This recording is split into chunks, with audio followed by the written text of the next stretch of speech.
ಪ್ರೀತಿಯ ವಿದ್ಯಾರ್ಥಿಗಳಿಗೆ ಕನ್ನಡ ಕೋಶ ಚಾನೆಲ್ಗೆ ಸುಸ್ವಾಗತ. ಮಕ್ಕಳೇ, ಇಂದಿನ ವಿಡಿಯೋದಲ್ಲಿ ಪರೀಕ್ಷೆ ಬರೆಯಲು ಸಿದ್ಧರಾಗಿರುವ ಮಕ್ಕಳಿಗೆ ಕೆಲವೊಂದು ಸುಲಭವಾದ ಸಲಹೆಗಳು ಅಥವಾ ಟಿಪ್ಸ್ಗಳನ್ನು ನೋಡೋಣ. ಮಕ್ಕಳೇ, ಈ ಒಂದು ಸಲಹೆಗಳು ನಿಮಗೆ ಉಪಯುಕ್ತವಾಗುತ್ತೆ ಅಂತ ಭಾವಿಸ್ತೀನಿ. ಮೊದಲಿಗೆ ಪರೀಕ್ಷೆಗೆ ಬೇಕಾದ ವಸ್ತುಗಳನ್ನು ಮರೆಯದೆ ಎತ್ತಿಟ್ಟುಕೊಳ್ಳಿ. ಮಕ್ಕಳೇ, ನಿಮಗೆ ಬೇಕಾದಂತಹ ಅದರಲ್ಲೂ ಮುಖ್ಯವಾಗಿ ನೀವು ಎತ್ತಿಟ್ಟುಕೊಳ್ಳಬೇಕಾದ ವಸ್ತುಗಳು ಇಲ್ಲಿ ನೀವು ಗಮನ ಹರಿಸಬೇಕು. ಮೊದಲಿಗೆ ನಿಮ್ಮ ಹಾಲ್ ಟಿಕೆಟ್, ಪೆನ್ನು, ಪುಸ್ತಕಗಳು ಅಥವಾ ನಿಮಗೆ ಬೇಕಾದಂತಹ ಜಾಮಿಟ್ರಿಯ ಉಪಕರಣಗಳು, ವಾಚ್, ನೀರಿನ ಬಾಟಲ್, ಹಾಗೆ ನಿಮಗೆ ಏನು ಸೂಕ್ತ ಅಂತ ಅನಿಸುತ್ತೆ ಅದನ್ನ ನೀವು ಮೊದಲೇ ಹಿಂದಿನ ರಾತ್ರಿಯೇ ಎತ್ತಿಟ್ಟುಕೊಳ್ಳಿ.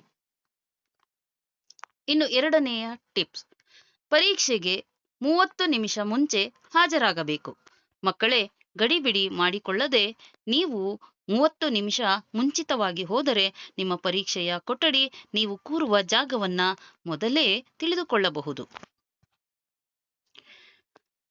ಇನ್ನು ಮೂರನೆಯ ಸಲಹೆ, 3 ಗಂಟೆಯ ಪರೀಕ್ಷೆಯಲ್ಲಿ ನಿಮಗೆ ಸಿಗುವುದು ಬರೀ 2.5 ಗಂಟೆ ಮಾತ್ರ. ಇದನ್ನ ನೀವು ಸರಿಯಾಗಿ ನೆನಪಿಡಬೇಕು ಮಕ್ಕಳೇ.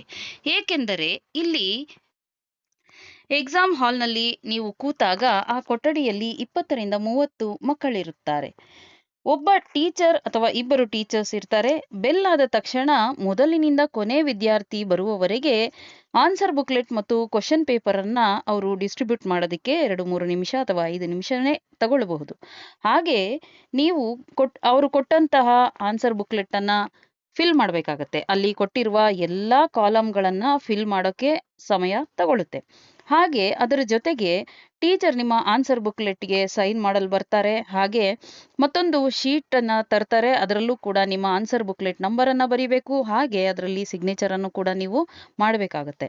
ಈ ಎಲ್ಲಾ ಪ್ರಾಸೆಸ್ ಅನ್ನ ಮಾಡೋದಿಕ್ಕೆ ಸ್ವಲ್ಪ ಸಮಯ ಹಿಡಿಯುತ್ತೆ. ಹಾಗಾಗಿ ಜೊತೆಗೆ ನಿಮ್ಮ ಒಂದು ಮುಖಪುಟದಲ್ಲಿ ಎಲ್ಲಾ ಕಾಲಮ್ಗಳನ್ನ ನೀವು ಮಾಹಿತಿಯನ್ನ ಅಲ್ಲಿ ಬರೆಸಬೇಕು. ಅದರ ಜೊತೆಗೆ ಕ್ವಶನ್ ಪೇಪರ್ ಅನ್ನ ಕೂಡ ನೀವು ನಿಧಾನವಾಗಿ ಓದಬೇಕಾಗತ್ತೆ. ಇದಕ್ಕೆಲ್ಲ ಸಮಯ ಬೇಕಾಗತ್ತೆ. ಹಾಗಾಗಿ ನೀವು ನಿಮಗೆ ಕೊಟ್ಟಂತಹ 3 ಗಂಟೆಯ ಸಮಯದಲ್ಲಿ ಅಲ್ಪ ಸ್ವಲ್ಪ ಸಮಯ ನೀವು ಬರೆಸುವಂತಹ ಅಂದ್ರೆ ಫಿಲ್ ಮಾಡುವಂತಹ ಕೆಲವೊಂದು ಮಾಹಿತಿಗಳಲ್ಲೇ ಕಳೆಯುತ್ತೆ. ಹಾಗಾಗಿ ನಿಮ್ಮ ಸಮಯವನ್ನ 2.5 ಗಂಟೆಗೆ ನಿಗದಿ ಮಾಡಿಕೊಂಡು ಅದರಲ್ಲಿ ನಿಮ್ಮ ಎಲ್ಲಾ ಪ್ರಶ್ನೆಗಳನ್ನು ಉತ್ತರಿಸುವಂತಹ ಒಂದು ಕ್ರಮವನ್ನ ಅಥವಾ ಒಂದು ಪ್ರಯತ್ನವನ್ನ ಮಾಡಿ ಮಕ್ಕಳೇ. 4ನೇ ಟಿಪ್ಸ್, ಮೊದಲಿಗೆ ನಿಮ್ಮ ರಿಜಿಸ್ಟರ್ ನಂಬರ್ ಅನ್ನು ಬರೆಯಿರಿ ಮತ್ತು ಅದನ್ನ ಸರಿ ಇದೆಯೇ ಎಂದು ಚೆಕ್ ಮಾಡಿಕೊಳ್ಳಿ. 5ನೆಯ ಟಿಪ್ಸ್, ಪ್ರಶ್ನೆ ಪತ್ರಿಕೆಯನ್ನು ನಿಧಾನವಾಗಿ ಅಥವಾ ಸರಿಯಾಗಿ ಓದಿ. ಮಕ್ಕಳೇ, ಕ್ವಶನ್ ಪೇಪರ್ ಅನ್ನ ಕೆಲವೊಮ್ಮೆ ಅರ್ಧಂಬರ್ಧ ಓದುವ ಪರಿ ಇರುತ್ತೆ. ಆದರೆ ನೀವು ಇಲ್ಲಿ ಸರಿಯಾಗಿ ಪೂರ್ತಿಯಾಗಿ ಆ ಪ್ರಶ್ನೆಯನ್ನ ಓದಬೇಕಾಗತ್ತೆ. ಹಾಗೆ ನೀವು ಚೆನ್ನಾಗಿ ಗೊತ್ತಿರುವಂತಹ ಪ್ರಶ್ನೆಗಳನ್ನ ಮೊದಲೇ ಟಿಕ್ ಮಾಡ್ಕೊಳ್ಳಿ. ಅದನ್ನ ಮೊದಲೇ ಬರೆಯುವಂತಹ ಒಂದು ನಿರ್ಧಾರಕ್ಕೆ ಈ ಟಿಕ್ ಮಾಡಿಕೊಂಡಂಥದ್ದು ಸುಲಭವಾಗತ್ತೆ. ಮೊದಲಿಗೆ ಗೊತ್ತಿರುವ ಪ್ರಶ್ನೆಗೆ ಉತ್ತರಿಸಿ. ಮಕ್ಕಳೇ, ಯಾವ ಪ್ರಶ್ನೆಗೆ ನಿಮಗೆ ಚೆನ್ನಾಗಿ ಉತ್ತರ ಬರೆಯಲು ಬರುತ್ತೋ ಆ ಪ್ರಶ್ನೆಗಳನ್ನ ಮೊದಲು ಬರೆಯಿರಿ. ಯೋಚನೆ ಮಾಡುವಂತಹ ಪ್ರಶ್ನೆಗಳನ್ನ ನೀವು ಕೊನೆಗೆ ಇಟ್ಕೊಂಡ್ರೆ ಒಳ್ಳೆಯದು. ಇದರಿಂದ ನಿಮ್ಮ ಸಮಯ ಕೂಡ ಸೇವ್ ಆಗತ್ತೆ. 7ನೆಯ ಟಿಪ್ಸ್, ನೀವು ಬರೆಯುವಂತಹ ಅಕ್ಷರಗಳು ದುಂಡಾಗಿರಲಿ. ಮಕ್ಕಳೇ, ನಿಮ್ಮ ಮುದ್ದಾದ ಅಕ್ಷರಗಳು ಇವ್ಯಾಲ್ಯೂಯೇಟರ್ಗೆ ಆಕರ್ಷಣೀಯವಾಗಿ ಇರುತ್ತೆ. ಹಾಗೆ ಅವರನ್ನ ಅಟ್ರಾಕ್ಟ್ ಮಾಡುವ ಹಾಗೆ ನಿಮ್ಮ ಬರವಣಿಗೆ ಆಕರ್ಷಿತವಾಗಿ ಕಾಣುವಂತೆ ಎಫೆಕ್ಟಿವ್ ಆಗಿ ಬರೆಯಿರಿ. 8ನೆಯ ಟಿಪ್ಸ್, ಬರೆಯುವ ಉತ್ತರಗಳು ಚೆನ್ನಾಗಿರಬೇಕು. ಇಲ್ಲಿ ಮಕ್ಕಳೇ, ನೀವು ಹೊಡೆದು ಅಥವಾ ಅಳಿಸಿ ಬರೆಯೋದನ್ನ ಮಾಡಬೇಡಿ. ಅದು ನಿಮ್ಮ ಉತ್ತರ ಪತ್ರಿಕೆ ನೀಟಾಗಿ ಕಾಣೋದಿಲ್ಲ. ನೀವು ಹೊಡೆದು ಬರೆಯೋದ್ರಿಂದ ನಿಮ್ಮ ಉತ್ತರ ಪತ್ರಿಕೆ ಹಾಳಾಗಿ ಎವ್ಯಾಲ್ಯೂಯೇಟರ್ಗೆ ಅಷ್ಟೊಂದು ಪರಿಣಾಮಕಾರಿಯಾಗಿ ಕಾಣುವುದಿಲ್ಲ. 9ನೆಯ ಸಲಹೆ, ಎಲ್ಲಾ ಪ್ರಶ್ನೆಗಳಿಗೂ ಕಡ್ಡಾಯವಾಗಿ ಉತ್ತರಿಸಿ.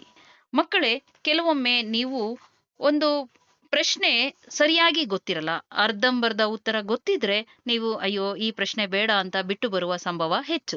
ಹಾಗೆ ಮಾಡಬೇಡಿ. ನಿಮ್ಮ ಆ ಪ್ರಶ್ನೆಗೆ ನಿಮಗೆ ಎಷ್ಟು ಸಂಬಂಧಪಟ್ಟ ಯಾವುದೇ ರೀತಿಯ ರಿಲೇಟೆಡ್ ಆದಂತಹ ಉತ್ತರ ಗೊತ್ತಿದ್ರೂ ಕೂಡ ನೀವು ಅದನ್ನ ಬರೆದು ಬರಬೇಕು. ಯಾವ ಪ್ರಶ್ನೆಯನ್ನು ಬಿಡದೆ ಉತ್ತರಿಸಿ.